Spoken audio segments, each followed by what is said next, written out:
नमस्कार। आप देख रहे हैं एचआर न्यूज।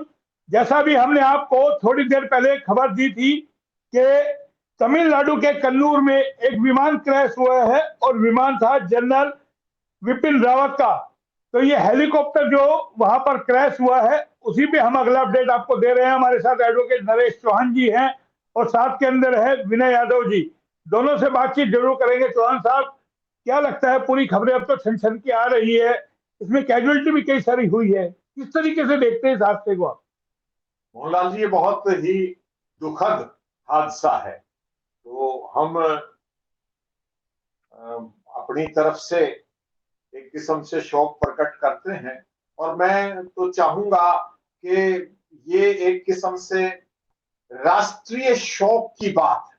मतलब chief of defence staff general Bipin Rawat जो थे, वो चीफ ऑफ डिफेंस स्टाफ के पद पर कार्य कर रहे थे और उनके साथ ऑन ड्यूटी है वो।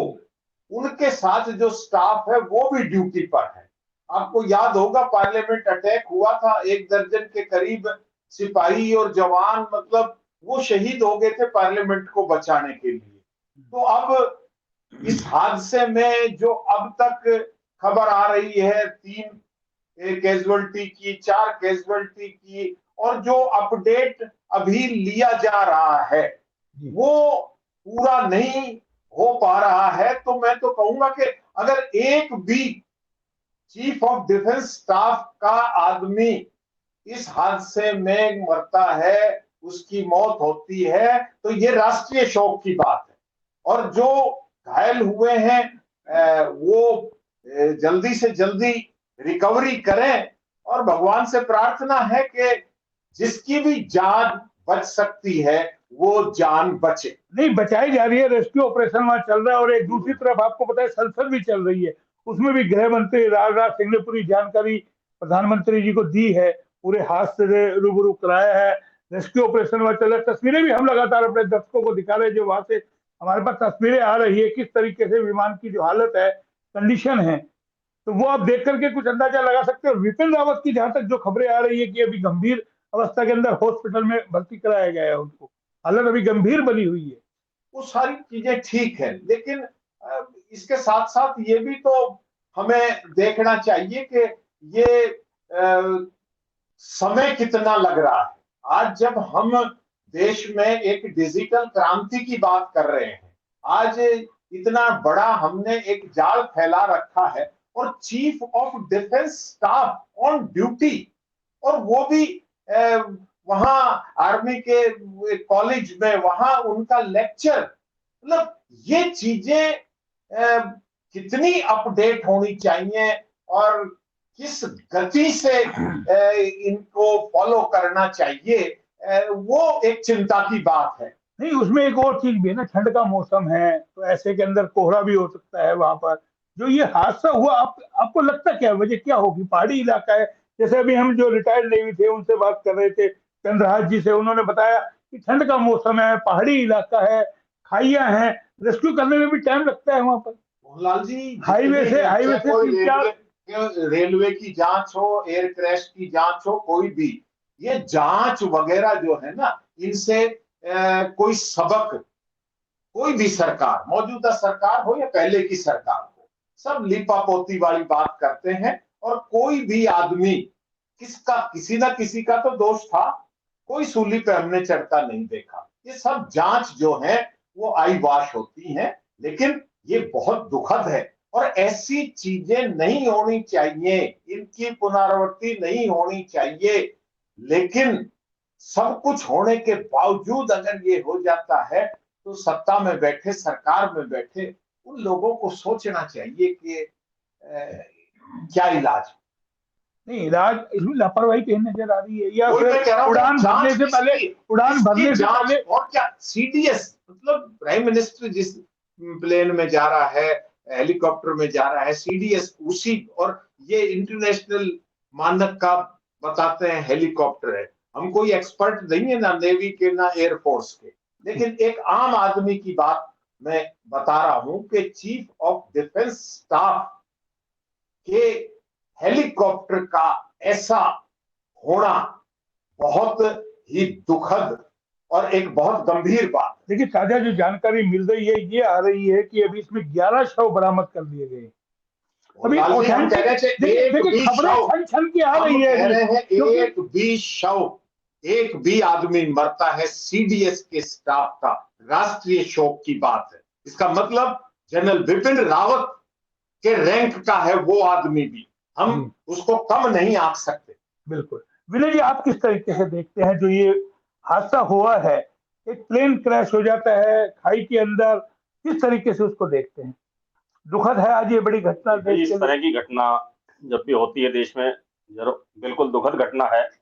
और जितने भी लोगों की खबर हमें अभी आई है, लगभग जो अभी तक की जानकारी है 11 लोगों के शव बरामद हो चुके हैं और टोटल 14 लोग जो थे वो प्लेन में सवार थे। तो आप मानिए बहुत बड़ी कैजुअलिटी है। सेना के बड़े बड़े अफसर उसके अंदर थे। जो सीडीएस के साथ जो स्टाफ है वो मानिए यकीनन बहुत ही अहम स्टाफ होगा जो सीडीएस के साथ रहता होगा। तो आप मान के चलिए बहुत ही पुण्य क्षति हुई है देश के लिए। और ये जो चॉपर विमान था, तस्वीरें जो आप देख रहे हैं, आपको भी एक डर लगता है ऐसी तस्वीरें देख करके? वहां स्थानीय लोगों ने बचाने की भी बहुत कोशिश की, अब देख रहे हैं तस्वीरें जो वहां से आ रही है। देखिए जी, जिस तरह तस्वीरें न्यूज में मीडिया में आ रही हैं, तो नहीं लगता कि बिल्कुल जो चॉपर है वो किसी भी कंडीशन में कहीं से भी सेफ है। टोटल टोटल जो चॉपर है वो इसके अंदर दिखाया गया कि बिल्कुल आग के हवाले हो चुका है, बिल्कुल खत्म हो चुका है चॉपर जो है, बिल्कुल भी इस हालत में नहीं है। अगर वो चॉपर कहीं से भी आप देख के कह सके, अब ये इतना बड़ा भयंकर हादसा है अगर जिसके अंदर किसी के भी बचने की संभावना है। बाकी अभी तक जो हमें जानकारी मिली है, 11 लोगों की डेड बॉडी मिल चुकी है, केवल 3 लोग हैं जिनको अभी हॉस्पिटलाइज हैं, जो अभी जिंदा बताए जा रहे हैं। तो हम भगवान से दुआ करेंगे जितनी भी कैजुअलिटी जो हो चुकी है उसके अलावा जो लोग हैं वो उम्मीद करते हैं अगर वो जिंदा बचे वो महफूज रहे, क्योंकि ये देश के लिए बहुत ही महत्वपूर्ण लोग हैं। इस तरह के जो लोग हैं जो देश सेवा से जुड़े हैं ये बहुत ही महत्वपूर्ण लोग हैं। और जो हादसा बताया जा रहा है किसी तरह का, जो धुंध ज्यादा होने की वजह से, ये जो विजिबिलिटी कम होने की वजह से हादसा हुआ है, पर मैं एक कहीं ना कहीं एक सवाल ये उठता है कि हम देश को बहुत ही अग्रसर मानते हैं हर कंडीशन में नेटवर्क के क्षेत्र में, तो क्या हमें मौसम विभाग से जानकारी नहीं थी? अब जब पहाड़ पे हम इस एरिया में उड़ान भर रहे हैं तो हमें हेलीकॉप्टर उस टाइम टेक ऑफ करना चाहिए, नहीं करना चाहिए? अगर मौसम विभाग की तरफ से जानकारी नहीं थी तो कहीं ना कहीं बहुत बड़ी चूक है। और अगर जानकारी होने के बाद भी ये कदम उठाया गया है तो एक लापरवाही की हम देखिए, वो तो सब जांच के अंदर निकल के आएगा, लेकिन संसद का सत्र भी वहां चल रहा है और वहां जानकारी दी जा रही है गृह मंत्री के द्वारा। प्रधानमंत्री जी को भी इससे अवगत कराया गया। बकायदा डॉक्टर की टीम वहां गई है रेस्क्यू के लिए, स्वास्थ्य के लिए, तमाम जो तरह के इंतजाम है वो किए जा रहे हैं। लेकिन कहीं ना कहीं एक बड़ा हादसा देश के लिए है ये। बिल्कुल मोहन जी, ये यकीनन बहुत बड़ा हादसा है। अगर जो हमारे चीफ उस हादसे के अंदर, हमारे जो चीफ है वो उससे प्रभावित हुए हैं, वो अब घायल अवस्था में है बताया जा रहा है, तो ये बहुत यकीनन बहुत बड़ा हादसा है। और आप देखेंगे पिछले काफी सालों के अंदर भी इस तरह के विमान हादसे होते रहे हैं और उनसे हमने किसी तरह का कोई सबक नहीं लिया है। या तो हमारा जो तंत्र है, जो हमारा मौसम तंत्र है, या हमारे जो पायलट्स हैं उनको इस तरह की पूर्ण रूप से ट्रेनिंग नहीं दी गई है अगर वो इस कंडीशंस को हैंडल कर सके, या कहीं ना कहीं लापरवाही के तहत या दबाव के तहत वो काम कर रहे हैं। अगर इस तरह के हादसे अमूमन हर साल आप देखें कोई ना कोई हादसा, विमान हादसा होता रहता है। चौहान साहब, इसके अंदर जो बिपिन रावत है उनकी धर्मपत्नी थी, अफसर थे, परिवार था, यानी कि एक तरीके से। और बताया ये जा रहा है कि जो खबरें छन करके आ रही है कि 85% शव उसमें जले हुए हैं, कई सारे लोग 85। तो क्या ऐसे में कोई चांसेस नजर आता है कि, जाहिर है देरी से पता चला होगा और उसको चलाने के लिए स्थानीय लोग भी पहुंचेंगे, पहाड़ी इलाका है, टाइम लग गया, कहीं ना कहीं बचाव में थोड़ी सी देरी भी हुई है? लाल जी, ये सब चीजें देखो, मैं बार बार इस बात पर जोर दे रहा हूँ, चीफ ऑफ डिफेंस स्टाफ, मतलब आप ये देखो, कोई मंत्री संतरी छोटा मोटा राज्यकार कोई और एस्कॉर्ट पायलट आगे पीछे हु शोर, चीफ ऑफ डिफेंस स्टाफ का अकेले हेलीकॉप्टर जाना, मतलब ये बहुत गंभीर चीजें हैं। कि एक रेजांगला शौर्य दिवस पर 18 नवंबर को यहाँ मार्शल अर्जन सिंह जैसे वो आ चुके हैं, आर्मी कमांडर आ चुके हैं, 2-2 3-3 हेलीकॉप्टर आते हैं एक आर्मी कमांडर के लिए, मार्शल ऑफ द एयरफोर्स के लिए रेकी होती है, और एक उसका फॉलो अप होता है कि भाई कहीं कोई ऐसा हादसा, कोई एम्बुलेंस कोई चीज हो जाए तो उसको हम कैसे कवर अप करें। और ये वहां डिफेंस कॉलेज है विलिंगटन में, मतलब नजदीक ही, इतना सारा तंत्र होते हुए और ये चॉपर क्रैश होना, और अब तक कितनी देर हो चुकी है, मतलब ये नहीं, चॉपर में भी सवाल उठ रहे, MI जो 17 है, अरे वो सारी बात है, लेकिन ये अपडेट में जो डिले है, मतलब ये एक गंभीर सवाल पैदा करता है। मतलब इन चीजों बार बार प्रचार में तो कहा जा रहा है, बार बार प्रचार में तो कहा जा रहा है न्यू इंडिया बन रहा है, नए हम जो लेकर के आ रहे हैं एक के बाद एक विमान, उन सब चीजों को मतलब कहीं ना कहीं हमें अपनी काबिलियत, अपनी क्षमता और अपने उसको अपग्रेड भी साथ साथ करना होगा, करते रहना होगा। और उसका ये एक जीता जागता उदाहरण है ये चीफ ऑफ डिफेंस स्टाफ का हेलीकॉप्टर क्रैश होना। बहुत बड़ा एक किस्म से सवालिया निशान है हमारी इंटेलिजेंसिया पर, हमारे सिस्टम पर, हमारी अपडेट जो डिजिटलाइजर ये हमारी टेक्नोलॉजी है इस पर, मतलब। और पार्लियामेंट का सेशन चल रहा है, मतलब अब तक कोई बयान नहीं आना, मतलब ये चीजें तो तुरंत जो भी चीज है देश को पता लगना चाहिए, ये लेटेस्ट है। नहीं लेटेस्ट है, लेकिन जब जानकारी तो देखिए सत्र चल रहा है, सत्र बीच में बंद नहीं किया जा सकता ना। अरे बताओ तो सही, हम कब तो बताया ना मैंने, क्या बताया? गृह मंत्री ने जानकारी दी है, पीएम गृह मंत्री नहीं, डिफेंस मिनिस्टर का काम है। तो क्या जानकारी प्राइम मिनिस्टर को नहीं, हाउस को, और हाउस का मतलब देश को। राहुल गांधी जी ने भी ट्वीट किया, उनको कहा है सब सुरक्षित रहे। पार्लियामेंट में पूरा देश है, मैं ABCD किसी का नाम की बात नहीं कर रहा। जब सेशन चल रहा होता है तो पार्लियामेंट की जानकारी का मतलब पूरे देश को जानकारी। किस तरीके से क्या होना चाहिए था इसमें, आपने तो कह रहा हूं, मैं अनुभव है, आपको बता रहा हूं, आप तो रजांगला के प्रोग्राम करते रहे हैं लगातार। पार्लियामेंट में डिफेंस मिनिस्टर को या प्राइम मिनिस्टर को बयान देना चाहिए कि ये बात हुई है, ये हादसा। हम ये बात ना देखें कि चीफ ऑफ डिफेंस स्टाफ जिंदा है या वो घायल हैं, ये क्या है। मैं बार बार कह रहा हूं कि चीफ ऑफ डिफेंस स्टाफ का पूरा स्टाफ 14 के 14 आदमी जो रिपोर्ट आ रही है उस हेलीकॉप्टर में सवार थे, और जो क्रैश हुआ है वो सब एक किस्म से चीफ ऑफ डिफेंस स्टाफ ही हैं। अगर एक आदमी की भी वहां कैजुअलिटी हुई है, 3 आदमियों की भी कैजुअलिटी हुई है, 4 की हुई है या 11 की हुई है, वो जानकारी पार्लियामेंट को इमीडिएटली दी जाए। आप भी सहमत है चौहान साहब की बात से? बिल्कुल सहमत हूं। मैं कहीं ना कहीं बिल्कुल मानता हूं कि सदन चल रहा है, सदन की कार्रवाई को आप नहीं रोक सकते, पर मैं मानता हूं ये जानकारी गृह मंत्रालय और प्रधानमंत्री के अलावा ये महकमा जो बनता है वो डिफेंस मिनिस्टर का है।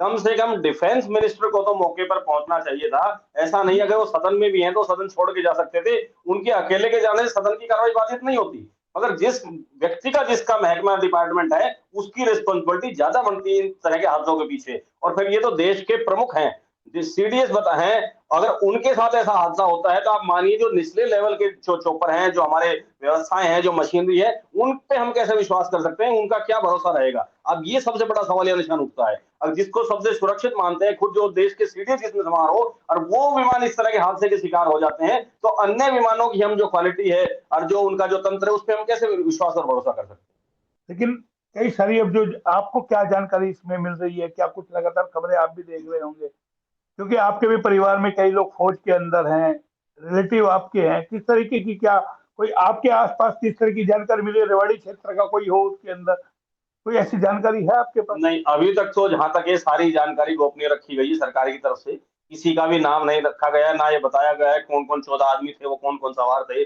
कौन घायल हुए हैं। नाम तो उनके आ गए ना, 14 के जो हमारे पर लिस्ट आ रही है, जनरल बिपिन रावत उनकी धर्मपत्नी है, वे उनके परिवार के मेंबर हैं। हाँ। ठीक है, उनके अलावा जो और जो लोग थे 14, उनमें से अभी प्रॉपर जानकारी नहीं दी गई है सर। 14 के 14 के नाम अभी उन्होंने नहीं दिए। तस्वीरें देख के आपको क्या लगता है, इन तस्वीरों को देख करके, जो भयावह तस्वीरें कहीं ना कहीं आग की जो लपटें देखिए जो तमाम मीडिया के अंदर आ रही है, चॉपर की जो हालत और कंडीशन है, अगर एक कार का भी एक्सीडेंट होता है तो कितनी सारी कैजुअलिटी होती है लगातार। चॉपर की जो कंडीशन आप अभी देख रहे हैं, जिस तरह की तस्वीरें आ रही हैं, चॉपर तो ये आप मान के चलिए अगर 99% चॉपर जो है नष्ट हो चुका है। चॉपर का कोई हिस्सा ऐसा नहीं दिख रहा जिसको आप हम एक ये सुरक्षित तस्वीरें महसूस कर बाकायदा सकते देख हैं। रहे हैं, देखिए डेड बॉडी को निकाला जा रहा है खाई में से। हाँ, ये और जहां तक है स्थानीय लोग जो वहां मदद कर रहे हैं और जो हमारे सेना के कर्मचारी जो हमारे अधिकारी लगे हुए हैं, वो भी एक प्रशंसा के पात्र हैं कि वो चलो सहायता कर रहे हैं। बाकी इसके अंदर जो जिम्मेदारी है, जो नैतिक कर्तव्य है, वो सरकार का बनता है। अब आगे मृतकों को वो सरकार क्या किस तरह से उनके आश्रितों को आगे की लाइफ उनकी सेफ करती है, किस तरह का मुआवजा उनको दिया जाता है, किस तरह का इनको दर्जा दिया जाता है, क्योंकि ये भी जो इसमें जो जितने भी लोगों की जो जान गई है हमारे सैनिकों की, वो किसी शहीद से कम नहीं थे।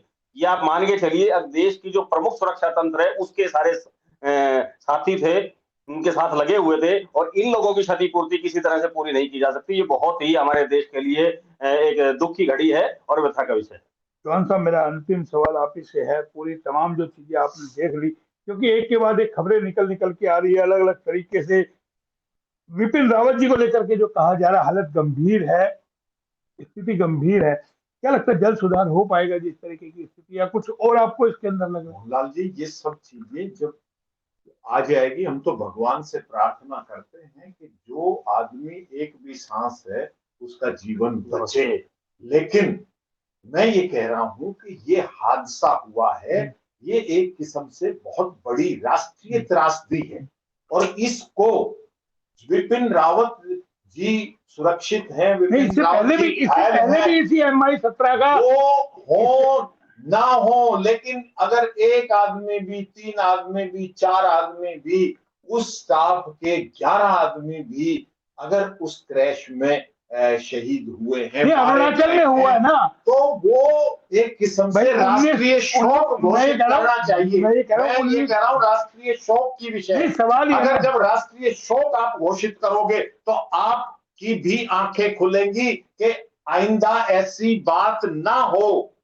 कम से कम अपने वीवीआईपी जो सिरमौर हैं उनकी सुरक्षा तो चाक चौबंद आप करो, आम आदमी की बात छोड़ो। नहीं, इससे पहले भी मेरा जो सवाल है ना, 19 नवंबर को अरुणाचल में हुआ, यही MI-17 था, 12 लोग इसके अंदर उसमें भी हताहत हुए थे। फिर ये दूसरा हादसा, ये दूसरा नहीं, मैं कह रहा कि ये तो राष्ट्रीय त्रासदी, ये पहला हादसा मान के आप काम करो, क्योंकि इसमें चीफ ऑफ डिफेंस स्टाफ बैठा है, उसके अधिकारी बैठे हैं, उसका पूरा स्टाफ बैठा है, और जो खबरें आ रही है वो घायलों की पहचान तक नहीं हो पा रही। 80-85% बता रहे हैं कि झुलसे हुए हैं उनके शरीर, वो कोई पैराशूट से थोड़ी बाहर निकले हैं, वो तो आग में से निकाले जा रहे हैं। वो जो जिंदा है, घायल हैं, या वो मर चुके हैं। तो देखिए ये बड़ा हादसा जो हुआ है, इस पे लगातार हमारी निगाह बनी रहेगी और हम बार बार आपको अपडेट दे रहे हैं। थोड़ी देर पहले भी हमने आपको दिखाया था कि रिटायर्ड नेवी चंद्रहास जी ने हमें बड़े विस्तार से बताया था, क्योंकि वो नेवी से जुड़े हुए थे, सेना से जुड़े हुए थे, तो काफी सारी उन्होंने भी जानकारी दी थी। चौहान साहब से हमने पूरी जानकारी ली, क्योंकि आज देश के लिए बड़ा, यानी कि ये जो हादसा हुआ है, तो जाहिर है चौहान साहब का मानना है कि राष्ट्रीय शोक इस पे घोषित होना चाहिए। वो बात की बात है, सरकार क्या फैसला लेती है। विनय जी हमारे साथ जुड़े, नरेश चौहान जी हमारे साथ जुड़े, और लगातार हमारी आगे भी इस खबर पे निगाह बनी रहेगी। क्या कुछ खबरें आती है वो भी हम अपने दर्शकों को दिखाएंगे। फिलहाल इतना ही, फिर आएंगे किसी नई खबर पे। तब तक के लिए नमस्कार। नमस्कार।